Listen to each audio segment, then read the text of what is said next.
बिस्मिल्लाहिर्रहमानिर्रहीम, अस्सलाम वालेकुम। मैं इब्रार अहमद मेहर एडवोकेट उम्मीद करता हूं कि आप सब खैरियत से होंगे।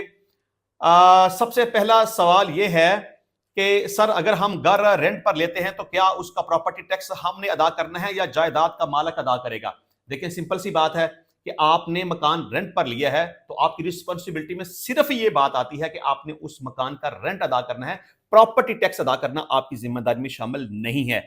जो बंदा उस घर का मालिक है, ये उसकी रिस्पॉन्सिबिलिटी में और उसकी जिम्मेदारी में शामिल है कि वो प्रॉपर्टी टैक्स अदा करेगा। मतलब कि किरायादार प्रॉपर्टी टैक्स अदा नहीं करेगा, जो मकान का मालिक है सिर्फ वो प्रॉपर्टी टैक्स अदा करेगा। सवाल है, वालिद के इंतकाल के बाद सौतेली मां का इंतकाल हुआ है और उसके नाम मकान और बैंक बैलेंस भी है, लेकिन उसकी सगी औलाद कोई भी नहीं है और सौतेली एक बेटी और एक बेटा है और इस औरत की 4 सगे बहनें हैं। क्या जायदाद सौतेले बेटी और बेटी को मिलेगी या नहीं मिलेगी?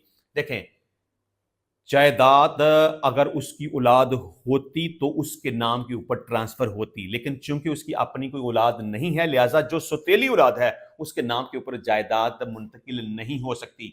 हाँ, ये एक अलग बात है कि उस औरत ने जिस बेटी और बेटी को अडॉप्ट किया है, या उसके खामद ने उन दोनों बच्चों को अडॉप्ट किया, तो वालदैन के नाम की जगह अगर उनका नाम आया, मतलब जिन वालदैन ने उन बच्चों को अडॉप्ट किया, अगर वल्दियत के खाने में यहां पर वालदा का नाम लिखा जाता है, वहां पर उन मां बाप का नाम लिखा गया है, तो तब सूरत हाल डिफरेंट हो जाएगी। इस सूरत हाल में अगर ये औरत वफात पा गई है तो बेशक वो बेटा और बेटी सुतेले हैं तो उनको हिस्सा मिलेगा, लेकिन अगर बर्थ सर्टिफिकेट में उस औरत का नाम बतौर मां दर्ज नहीं है तो सिर्फ इस वजह से उनको जायदाद में से हिस्सा नहीं मिलेगा कि उनकी कोई औलाद नहीं है और ये जो बच्चे उसने अडॉप्ट किए हैं उनको हिस्सा मिलेगा। जो बच्चे अडॉप्ट किए जाते हैं उनका वरासत में हिस्सा नहीं होता। लेकिन मैं फिर कहूंगा कि अगर बर्थ सर्टिफिकेट में या बेफाम में बतौर माँ बाप नाम लिखा हुआ है तो इस सूरत हाल में उन्हें जायदाद में हिस्सा मिलेगा, अदरवाइज नहीं मिलेगा। सवाल है, अस्सलाम वालेकुम सर, अगर बीवी अपने खामद का हक अदा नहीं करती तो क्या खामद दूसरी शादी कर सकता है?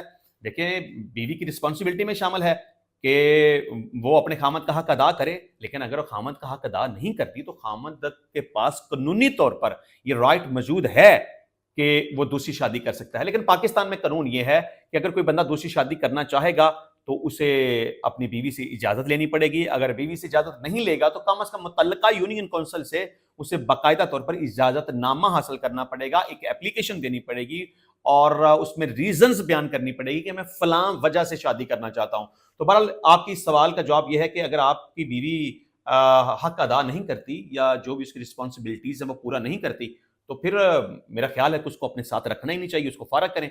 और अगर आप फारग नहीं करना चाहते तो फिर मुतल्लका यूनियन काउंसिल में एक एप्लीकेशन दें और ये तमाम तर सूरत हाल को वहां पर रखें और आपको एक इजाजतनामा मिल जाएगा। तो इजाजत मिलने के बाद आप दूसरी शादी कर लें। अगर इजाजत लिए बगैर या यूनियन काउंसिल की तरफ से परमिशन लेटर लिए बगैर आपने ऐसा किया और आपने पहली बीवी को फारग भी ना किया तो आपकी पहली बीवी आपके खिलाफ एक इस्तगासा दायर कर सकती है और आपको 1 साल कैद और 5 लाख रुपए तक जुर्माने की सजा हो सकती है।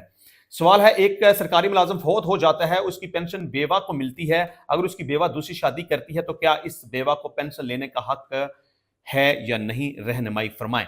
देखिए, वो खतून जिसका खामद वफात पा चुका है, अगर अपने खामद के फौत हो जाने के बाद वो किसी दूसरी जगह पे शादी नहीं करती तब तक तो वो अहल है कि बतौर बेवा वो पेंशन वसूल कर सकती है।